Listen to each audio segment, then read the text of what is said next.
Recuerda que este curso es gratuito, no tienes que pagar ni un solo centavo por lo que vas a aprender aquí. Si me puedes ayudar abriendo la publicidad del lado derecho o la publicidad que aparece aquí en este video, me ayudarás a generar una pequeña ganancia, ya que yo no percibo nada por dar las clases en YouTube. Te agradezco mucho y espero que te suscribas, ya que esto también me genera una ganancia por parte de YouTube.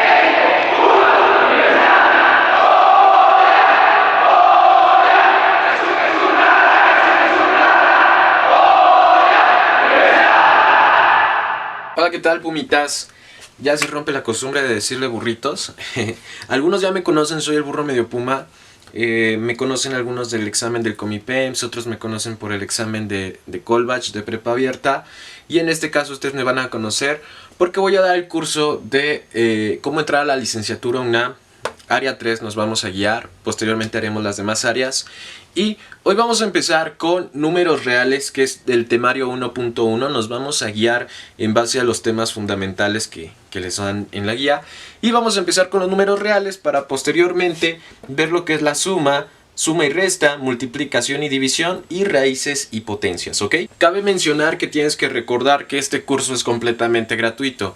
No tienes que pagar nada por tomar estas asesorías, ni siquiera estás obligado a pagar una cantidad como tal, ¿no? Entonces, si te quieren vender este curso, denúncialos, mándame mensaje y recuerda que prácticamente todo el curso para entrar a la licenciatura de la UNAM es completamente gratis. Cuando nosotros estemos hablando de los números reales, debemos de entender un concepto súper importante. El concepto es de que cuando nosotros estemos hablando de los números reales, significa que todos van a estar comprendidos en la recta numérica. Así que todos los números reales van a estar en la recta numérica y se pueden representar de cierta manera. Por ejemplo, aquí tenemos en el 3, al ladito del 3 tenemos a pi, que es 3.1416. Aquí tenemos 3 medios, 0.6 menos un cuarto o menos raíz de 9. Entonces, antes de empezar a ver la clasificación de los números reales, debemos darnos cuenta que todos los números reales comprenden o van a estar siempre dentro de la recta numérica. Es momento de que saquen su cuaderno y empecemos a apuntar. Este es el esquema en lo que se dividen los números reales. Y ya lo tenemos aquí prácticamente desglosado y también con sus letras con las que se representan. Cuando ustedes entren a la UNAM, o más bien presenten su examen a la UNAM, en algunas operaciones pueden referirse a los números con las letras. Por ejemplo, les pueden decir un número n o un número natural, o por ejemplo sea n igual a z, un número real, ¿no? O cosas así. Entonces es muy importante también que nos aprendamos lo que son las letras en cuestión para el examen, y aquí ya las tenemos desglosadas. Que los números reales se van a dividir en dos, que son los irracionales y los racionales. Los racionales se van a dividir en número natural y en número entero.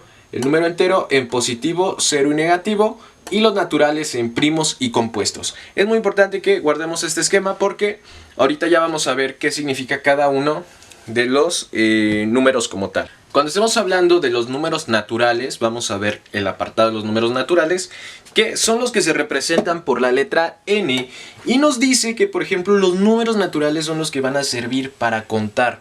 O sea, ¿qué nos referimos con esto? Que en la antigua historia el hombre tenía la necesidad de representar las cantidades que tenía, entonces crea los números naturales. Entonces, cuando nos hagan referencia a los números naturales, vamos a saber que estos nos van a servir para contar. O sea que un número natural es 1, 2, 3, etc. ¿Ok? Los números naturales, pues estos se van a dividir en dos, que son los primos y los compuestos. Los números primos, muchos tenemos problemas con los números primos. Yo también tuve muchos problemas con los números primos. Y es porque existen dos, que son los primos y los compuestos. Los primos se caracterizan porque van a tener únicamente dos divisores, que va a ser la unidad. Cuando nosotros estemos refiriéndonos a una unidad, es igual a 1. O sea, tiene dos divisores, que es la unidad, o sea 1, y el mismo número. El mismo número que nosotros estamos teniendo. Aquí tenemos un ejemplo. El 3. El 3 se puede dividir entre el mismo. La única condición es de que quede una división exacta, que no tenga decimales. Entonces, 3, ¿cuántas veces cabe en el 3? Pues una vez. Y nos dice que también es la unidad. Entonces, 1 entre 3 pues nos queda a 3 veces. repetimos, para que sea un número primo la única condición es de que no queden decimales al momento de dividir y que solamente tengan dos divisores, que es el mismo o la unidad, o sea el 1. Otro ejemplo que tenemos aquí es el número 5. El 5, ¿cuántas veces cabe en el 5? Pues una vez. Y el 1, ¿cuántas veces cabe en el 5? Pues 5 veces. Pero ya no hay otro número que pueda dividir al 5, ya no hay otro número que pueda dividir al 3 exactamente. Quedarían en decimales. Entonces por eso que podemos localizar un número primo. A diferencia, cuando estemos hablando de los números compuestos, que nos dice que van a tener más de dos divisores, como ejemplo aquí, ¿qué queremos decir? Que tengan más de dos divisores, o sea que lo pueden dividir más de dos números, 3, 4, 5, 6, 8 números, como sea. En este caso, pues tenemos el ejemplo del 6. El 6 lo puede dividir el 2, porque el 2 cabe 3 veces en el 6. Lo puede dividir la unidad, que cabe 6 veces en el 6. Y lo puede dividir el mismo, que cabe 6 veces, cabe una vez en el mismo. O sea, 6 cabe una vez en el 6 y pues cabe una vez, ¿no? Entonces, si se dan cuenta, tenemos como divisor el 2, el 1 y el 6. O sea que tenemos más de dos divisores, a diferencia de los primos que solamente tienen dos. Entonces, haciendo un resumen, los números naturales nos van a servir para contar y se van a dividir en primos y compuestos. Los primos se caracterizan porque nada más dos números los pueden dividir exactamente, que es la unidad y el mismo, y los compuestos siempre van a tener más de dos números que los dividen. Los números enteros, estos se van a representar con la letra Z. Es muy importante que nosotros nos aprendamos los números enteros para las siguientes condiciones que vamos a tener.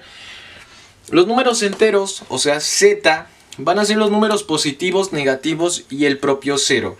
Prácticamente es así como que los naturales, más que este sí involucran números negativos, y también la diferencia es de que deben de ser enteros. O sea, ¿qué nos referimos con enteros? Que no puede tener un decimal, no puede tener decimales, o es 1 o es 2, no puede ser 1.5. Entonces la característica de los enteros, aparte de que son positivos, negativos y que es el cero, son de que no tienen decimales. O sea, es nada más unidades, menos 2, menos 1, 0, 1, 2, 3, y aquí no existe el punto. Entonces siempre que nos refiramos a los números enteros, acuérdense que es ahora sí que un pastel entero y que no tiene decimales.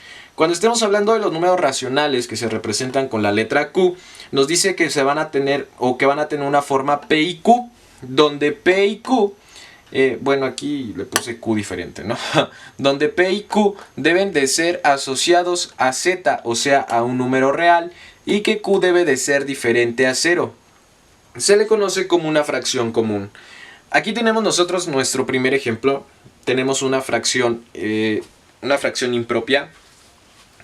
Y nos damos cuenta que aquí tenemos P y aquí tenemos Q. ¿Por qué se cumple la condición? Porque P o 5 es un número entero.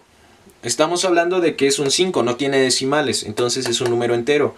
Y que Q es igual un número entero, porque 3 es un número entero, no tiene decimales. Pero aquí nos dice que Q debe de ser diferente a 0. Obviamente 3 es diferente a 0, por lo tanto se cumple la condición. Ahora, vámonos con este ejemplo que tenemos aquí. Aquí tenemos P y aquí tenemos Q. ¿P es un número real? Pues sí, porque no tiene decimales. O sea, sí es un número real. Q también, porque no tiene decimales. Digo, un número entero. Ambos son números enteros. Y Q, como es 2, obviamente es diferente a 0. Por lo tanto, sí se cumple la condición. Y esta es una fracción propia como tal. Entonces, vamos a ver ahora sí las fracciones propias e impropias en cuestión de los números racionales, ¿va? Vamos a seguir viendo lo que son números racionales, ahora ya el apartado de fracciones comunes. Y pues vamos a ver que la fracción propia, esta va a tener como característica que su valor es menos a la unidad.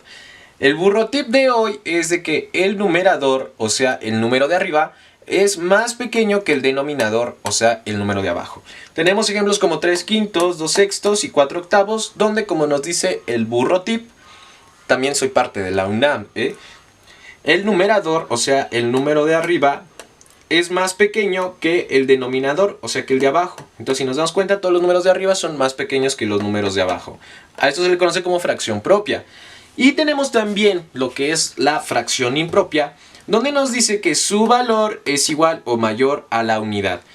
El burro tip de hoy, el numerador, o sea, el número de arriba, es igual o mayor al denominador, o sea, el número de abajo. O sea que el número de arriba es mayor, aquí 8 es mayor que 3, 5 es mayor que 4, 6 es mayor que 3, o es igual. En este caso sería 5 y 5 son iguales. Entonces así se cumple la condición. El numerador, o sea el número de arriba es más grande que el número de abajo, o igual, como en este caso de 5/5. Toca el turno de los números irracionales. En este caso pues ya sabemos que se representan con la letra Q negativa y nos dice que su parte decimal es infinita. Generalmente son raíces no exactas. Por ejemplo, tenemos a pi. Sabemos que pi es 3.1416 infinito, nunca termina pi. Tenemos la raíz de 2, la raíz de 2 es 1.24 tal. Nunca tiene fin. O es como si nosotros quisiéramos dividir la raíz de 3 entre 4, prácticamente sería infinito. Entonces todos los números racionales son el resultado de números que no tienen final, como pi, como por ejemplo dividir 3 entre 10, o sea que es 3.3333333333. Entonces los números irracionales, estos son fáciles de entender porque son números infinitos, o el resultado de sus expresiones son infinitas, o sea que no tienen un final. Esto sería todo por hoy, compañeros. Próximo video, ahorita el que sigue, vamos a ver los números reales y el postulado de orden para ellos. Es un video muy interesante donde vamos a explicar algunas cosas que se nos dificultan al momento de hacer las operaciones. Pero espero que hoy hayan aprendido de manera más práctica, un poco más fácil, todo esto que se refiere a la clasificación de los números como tal, ¿ok? A cómo se distribuyen los números reales. Aún así, no se olviden, yo soy el burro medio puma. Comenta, suscríbete. Si puedes compartir estos videos a las personas que no tienen tantos ingresos para pagar un curso a la universidad y quieran un curso de calidad y gratuito, no olvides en recomendarme. Ya tengo experiencia en cursos, mucha gente ha terminado la prepa conmigo, mucha gente se ha quedado igual en alguna preparatoria o vocacional. Entonces no somos nuevos, o más bien no soy yo nuevo en esto de los cursos. Entonces yo lo que te pido es de que me compartas y me hagas llegar a la gente que quiera seguir superándose, pero que a veces no hay los recursos. No te olvides suscribirte, comenta, búscame en Facebook y nos vemos.